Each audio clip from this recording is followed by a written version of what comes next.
about two different things. Good afternoon. Good afternoon. Is this working? Ladies and gentlemen of the press, we've just had... Wait, I don't think the mics is on. Are you ready? Okay. We've just had a Central Committee meeting of the Orange Democratic Movement. You can see the members here. I'll introduce those who are here. The Deputy Party Leader is Tososi. The Secretary General is next to me, Edwin Sifuna, Gladys Wanga, Governor of Homa Bay, and also Chair of the National Executive Committee.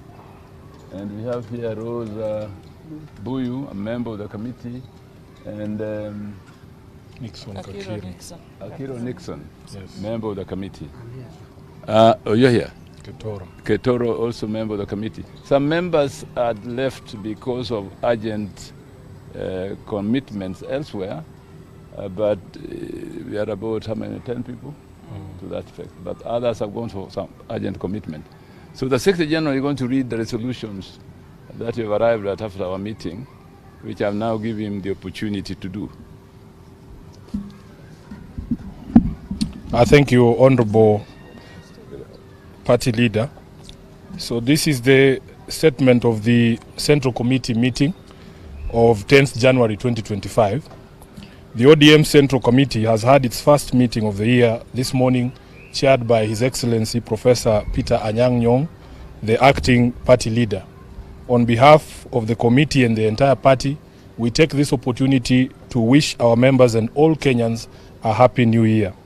As you all know, 2024 was a difficult year, and we pray and hope that 2025 will be kinder to all of you.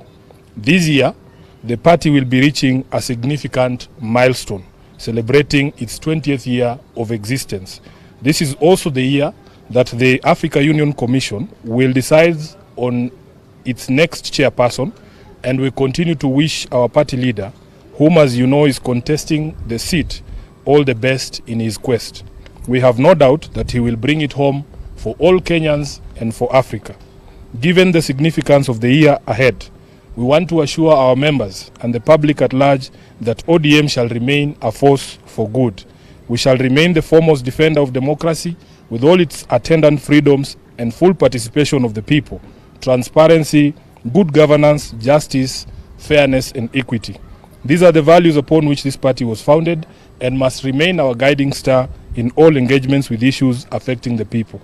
We call on all our members to remember that ODM remains a distinct political party in competition with all others to win power by democratic means. To this end, we must all be guarded in pronouncements on the future of the party and particularly refrain from beating the drums of our competitors. We must continue to strengthen ourselves in preparation for the battles ahead. Following the largely successful grassroots elections in November at all polling units in all the 47 counties, the party received 41 appeals.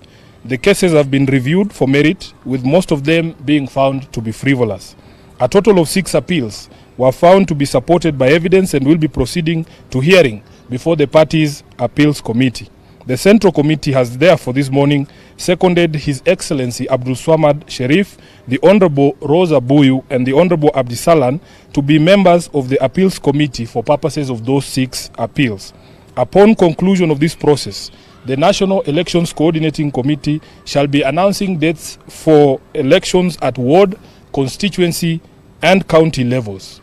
The party congratulates all those elected in the various positions and has directed the NECC to issue certificates to successful candidates who fully complied with the rules, including the requirement of payment of fees.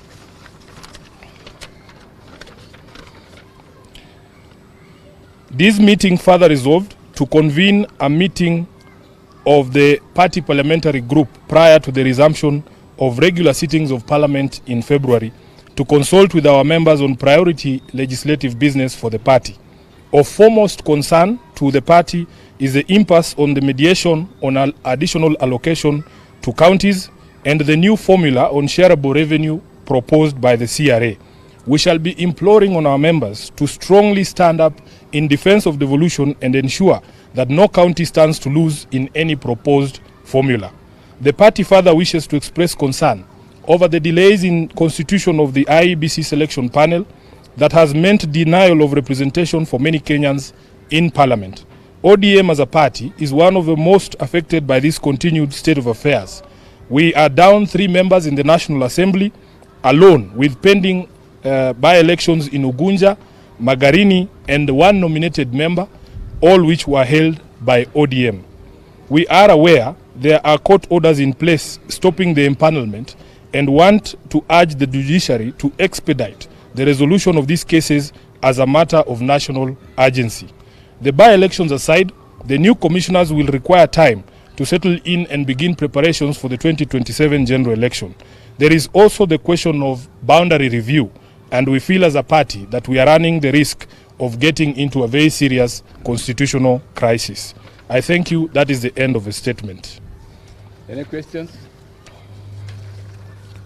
Yes, sir. Yeah, thank you so much. Just two from me. Number one is towards the secretary. You were recently quoted, making a remark in regards to a party position supporting the regime. And you were quoted that even if ODM supports that. That has nothing to do with the statement we have read, please, Seth. With all due respect, can we address what we have said in this statement? We have made it clear here in the statement that all our members, the SG included, must be guided in the remarks regarding 2027, and that we exist as a political party independent and ready to battle it out for power with all the other existing political parties. I think that should be sufficient. Yes, Eric. Yes. Two?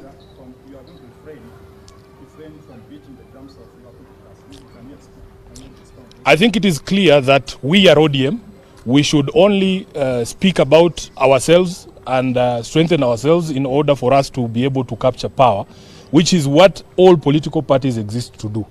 So really it should be as clear as that. And you are aware that even legally, under the Political Parties Act, it is not allowed for members to be preaching the gospel of other political parties other than the parties on which they were elected. That is the law. My name is Barack. Yes. I work for the Legals. In terms of preparedness, Yes. is ODM prepared? Because Kenyans have been seeing ODM as the alternative party to form the next government. In terms of your preparedness for the 2027 elections, have we seen ODM producing I think part of what we have addressed here and what we began last year with the grassroots elections is part of that strengthening process. We are very proud. We received a report from the National Elections Coordinating Committee that right now, if they showed you the database, ODM has now committees in place in all the over, how many? 39,000 polling centers, which is one of the ways in which we are strengthening ourselves. We need to have a solid grassroots presence. And as I've said, once the process of appeals is done, we will be moving to elections at the ward, constituency, and county level. We want to have a full team in place so that we can be able to take on the challenges that will come ahead of us. I think that should be sufficient. Yes? Yes. Yes.